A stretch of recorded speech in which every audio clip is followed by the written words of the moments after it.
this lady of a beauty contest, Miss South Africa, Chidima. Twitter, hey, Chidima, hey, we supported Chidima. We still do. Why? He's a black person. Yo, what's happening, guys? It's your boy Uncle P. I know you guys are wondering, Uncle P, is there possibly another Chidima update this quickly that we don't know about? Well, that's why I'm here. You know, I wanted to bring this topic back because I came across a specific video and I wanted to show more of the ignorance of the leaders that are leading South Africa currently and the dangers that it's going to be bringing into the country.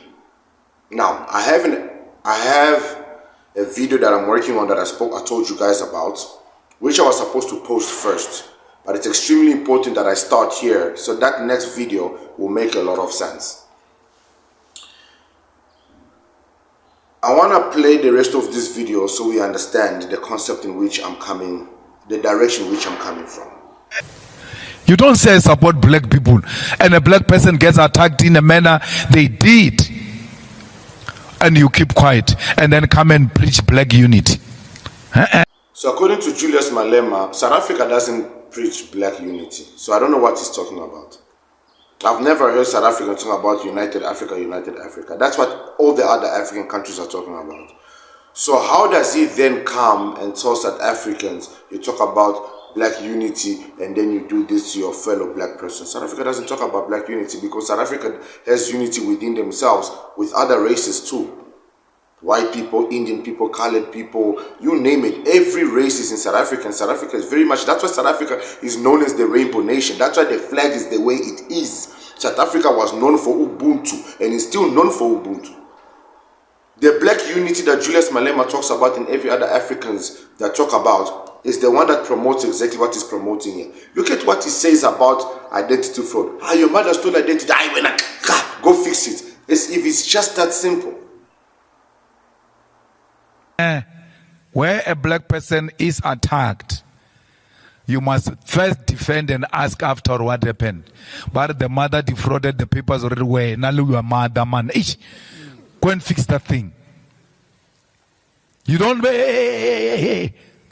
We don't know what were the reasons those people did what they did.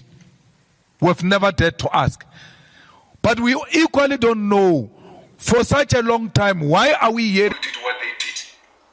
So basically, the reason for doing what you did, for stealing somebody's identity, matters more than the effect of you stealing somebody's identity. So Julius Malema basically is saying that he promotes corruption and fraudulent ways as long as there's a reason behind it. Think about Chidima today when she's about to become Miss South Africa against white contestants. Twitter was against us, by the way. Even noticeable faces of Julius Malema always has a tendency of turning everything to become a racial thing. The person who exposed Chidima was not a white person. And Chidima was not only competing against white people. But I didn't want to focus only on this video. I wanted to show you guys the extent in which the support for foreigners goes, whereby they even forget about South Africans. Twitter sent you running when you defended that black child, whether she's Nigerian or not, and they even said to you, you must dare defend her. Her mother is fraud and everything else. All of you went into a cocoon because you responded to a sponsored view which said you must hate this black child. The mother is fraud. For a second you must love South Africans, and for a second you also doubted that there was a second where you never loved South Africans. If you listen to that speech and you really listen to it, Julius Malema speaks as if he's not South African himself. He speaks as if he's literally from another country, and somehow he managed to just convince everybody, the way Chidima was trying to convince everyone, that they are South African. And it's just been swept under the carpet. But anyways, guys, the reason why I brought up this video is because I wanted to show that the moment silence becomes louder than our voices, then things are swept under the carpet. Then the damages that are being caused will continue to be affecting us. What am I talking about? A 17-year-old matric pupil in Johannesburg is facing an uncertain future after finding out that her identity was stolen. She has been unable to apply for tertiary education for next year. Newsroom Africa's Nqobile Madlala joins us now from their home. Nqobile, it's another sad story. I'm going to just pause there for a second. You see, while Julius Malema is out there defending Chidima and calling South Africans all sort of names, where is his voice when it's happening again and again and again? I haven't heard him speak about this. I haven't heard him voice his opinion on another identity fraud theft. A 17-year-old who cannot apply to university because their identity has been stolen. And what people don't realize, you never know your identity is stolen until you need to use it for something extremely important, for something that requires a check-ins. You can go open an account and they won't know your identity is stolen. Maybe they will only find out if that person also has an account already. Then they'll tell you, you already have an account with us, but with a different name. So you only find out that your identity has been stolen when things already are at their worst. Now imagine the time it's going to take for her to sort out all these things. The Home Affairs, if it's not yet closed, it's about to close already for the year. By the time it opens up next year, and she's going up and down, spending more money, more time, trying to fix her identity. The university has started, she can't apply. I'm sure registrations are closed already. Nobody cares about her future. But watch the person who stole the identity come up and be another Chidima. And everybody's going to want to protect. Because I can tell you that identity, that person that stole her identity is a foreigner. It's not a South African, because a South African does not need to steal another South African's identity. Story relating to identity theft, and we can see in these stories how it really has the power to disrupt and basically stop someone's life and aspirations. You've been talking to the family. Share with our viewers who are just joining us what they've said. Well, Iman, the family has just explained how it's been months of going back and forth from various departments, including basic education, going to Home Affairs, and even going as far as opening a case with the police, trying to find out what really occurred with her identity number.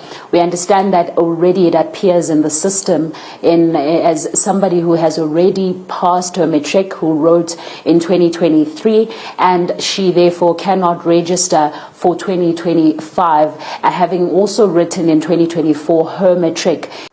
And you guys want to tell me that identity theft is not a serious thing? This poor girl cannot write her matric because she wrote... It seems, according to Home Affairs, there is no duplicate. This is what the parents were saying. However, someone is already using her identity. Iman, she joins me here now. She's just a 17-year-old who's hopeful, of course, that you pass your matric. Yes, I'm very hopeful. Tell me about how this has affected you. Well, this has affected me because I feel quite demotivated, you know.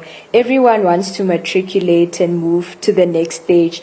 But I feel like with this situation, it's kind of hard to move forward because you never know if you matriculate or that other person's identity will hinder you from success. Yeah. And you were registering online, trying to get a space to study. What were you going to study? I was going to study multimedia, specifically photography, because that's what interests me. I really also like the editing aspect of photography. I like editing more than taking the picture itself.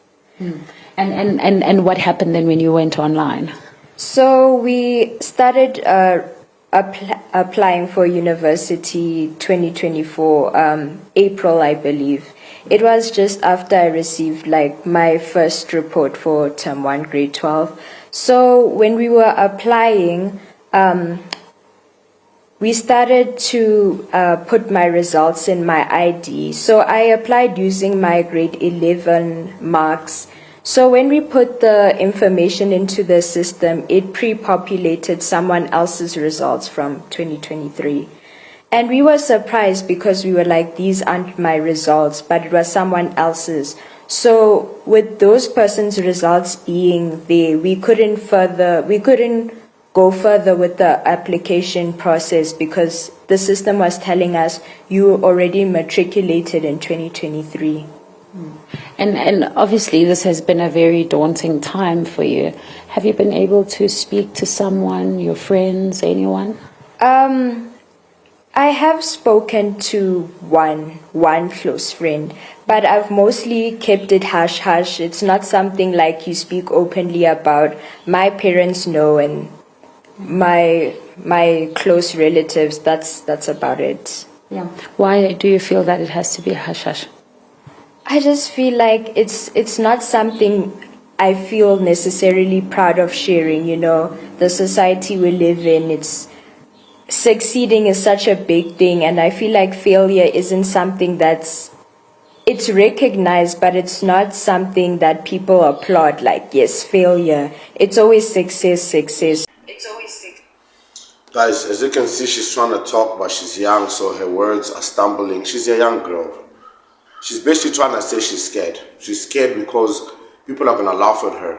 Like, yeah, your identity has been stolen. You can't go to university. She's going to watch her friends go to university, start their first year while she's trying to fix this. Keep in mind, here in South Africa, you register with your grade 11 results. She started registrations in April, and she's still trying to figure this thing out. Where is Julius Malema? Where's the EFF? Where's the ANC? Where's everybody else? Cyril Ramaphosa is there defending spaza shop owners, giving them registrations. The fact that I gotta make another spaza shop video is even exhausting me. But I just want to show people the ignorance that people have in understanding the situation that is happening in South Africa and how serious it is and how serious it's going to get. But before we do another spaza shop video, it's very important that I do the video that's coming up next after this one here, so we understand the dangers that South Africa is about to face if nothing is done. And when I mean nothing is done, I mean as in yesterday. The longer essay, cries on social media,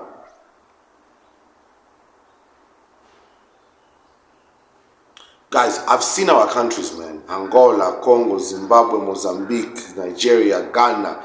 I've seen all of our countries. And as much as their plan is not to turn South Africa into our countries, their plan is to eradicate South Africans and replace them. Because the people that are claiming to own this land, which is the white man, have realized that South Africans are becoming too smart. And you can't bully them the same way they were bullied before. So the only way to do it is to replace them. I'm your boy Uncle P, and I'll see you guys on the next one. Peace. If you had a chance to speak to officials out there, what would you say?